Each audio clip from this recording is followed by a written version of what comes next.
अस्सलामुअलैकुम। आप देख रहे हैं के न्यूज़ चैनल। खबर शामिल करते हैं तांदलियावाला से, जहां थाना गढ़फतेशाह के इलाके कंजवानी में अताई के एक्सपायर इंजेक्शन लगाने से एक ही हफ्ते में दूसरा नौजवान मौत की वादी में धकेल दिया गया।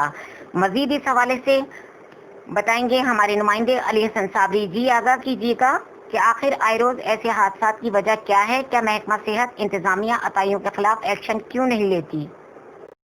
सज्जा बाजू टुटा है तो 2 दफा मैंने इतने अगे ऐसी ठीक सी सही लै आंदे हस्पताल दे विच उत्थे उन्होंने आख्या भी टीके ला गल्लां करदा। पहले उन्हें मंगया साडे कोल जूस फिर जलेबी गल्लां साडे नाल ठीक करदा रहा। उस तो बाद उन्हें एक बोतल लाई 2 टीके लान सानू आंदे तू मिनट मार के जल्दी इन्हें तू कढ लो। असीं आख्या सर की अगे कहंदा सी ठीक है इत्थे हस्पताल मेरे च रखना। जो 2 टीके ला दिते उदों आंदे दस्ती कढ लो तू लै जाओ लैट दे विच। उस तो बाद थानू धक्के देंदा रहे बाहर चले जाओ लै जाओ इत्थों मेरे कोलों कढ लो भावें उत्थे परा रख दो। ये छूर की लगदा तेरा? मेरा भाई है जी। ते अस्पताल केड़े च लै गए हो? हबीबुर रहमान जी। तो हबीबुर रहमान स्टेशन इंजेक्शन हबीबुर रहमान आप लाया? तेरा की नाम है? मेरा नाम मोहसिन है। इंजेक्शन उस आप लाया?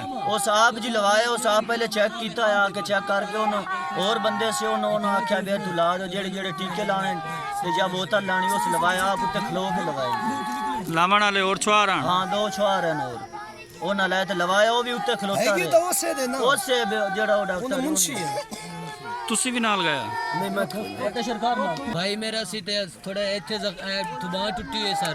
2 जख्म सर इत्थे है ते सर असी डॉक्टर ते लाए हैं सर लैके आए हैं ते सर इन्नी एक गल है भी असी मेरे को जूस मंगया सी जूस दिता हैगा। सही गल्लां करदा। हां ओ जी सही गल्लां बिल्कुल बैठ के बैठा है गल्लां करदा बैठा। मैं जूस लैन गया सर इन्नी देर हुई है सर बोतल लाई एक टीका लगाया ते मेरे भाई दे बड़े औखे साह सी सर ते इन्नी देर दे डॉक्टर ले गया। मैं उन्होंने क्या डॉक्टर जी इनू दवाई मखा दो या कुछ करो कि नहीं इनू हॉस्पिटल ले जाओ इनू हॉस्पिटल ले जाओ फैसलाबाद। मैं क्या सर नहीं इन्ने दे विच सर जान निकल गई। साडा कोई दुश्मन नहीं है साडे डॉक्टर असीं आंदे साडे नाल गल्लां सर करदा रहे ठीक ठाक। तुसी कार्रवाई करना चाहते हो डॉक्टर के खिलाफ?